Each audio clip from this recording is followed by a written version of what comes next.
MR Murugan வியாபாரிகள் பேரவையின் குடும்ப விழாவிற்கு என்னையும் அழைத்த என் அன்பு வணிக சொந்தமான Murugan uncle, Ponselvan uncle, Natarajan uncle மற்றும் அனைத்து நிர்வாகிகளுக்கும் நன்றியுடன் வாழ்த்துக்களை தெரிவித்துக் கொள்கிறேன். என் அன்பு உறவுகளே, வணிகர்கள் ஒரு நாட்டிற்கு இதயம் போன்றவர்கள்.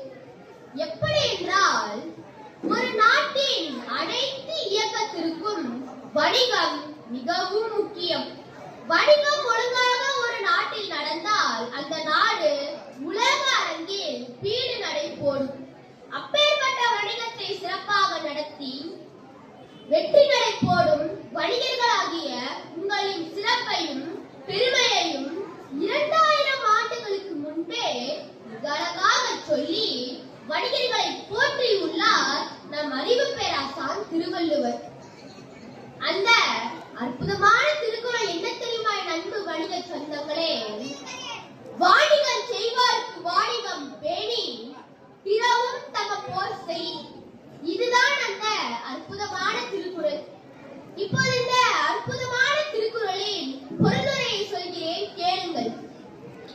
அடுத்தவர் பொருளையும் தன் பொருளாக பேணி காத்து நேர்மையுடன் வியாபாரம் செய்வதே நேர்மையான ஒரு நல்ல நடுவுநிலைமையோடு கூடிய வணிகமாகும் என்கிறார் நம் அறிவு பேராசான் திருவள்ளுவர். இதிலிருந்து நம் அறிவு பேராசான் திருவள்ளுவர் வணிகர்களை எவ்வளவு உயர்வான இடத்தில் வைத்து போட்டிருக்கிறார் என்பது தெரிகிறதா நட்பு வணிக சொந்தங்களே?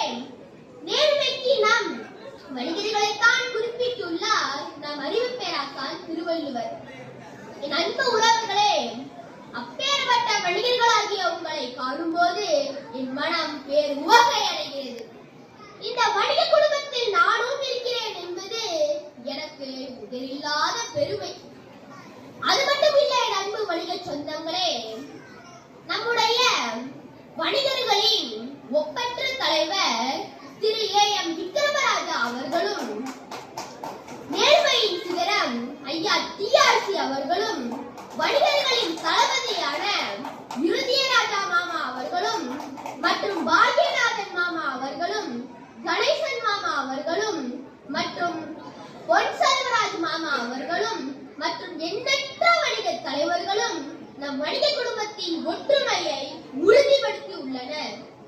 எனவே அன்பு வணிக சொந்தங்களே, உழைப்பின் பெருமையை உணர்ந்த உத்தமர்களே, உழைப்பே மூச்சாக கொண்டுள்ள நாட்டின் இதய துடிப்புகளே, நீங்கள் எல்லோரும் பல்லாண்டு காலம் நலமுடன் வாழ வேண்டும் என்று வாழ்த்தி விடைபெறுகிறேன். நன்றி, வணக்கம்.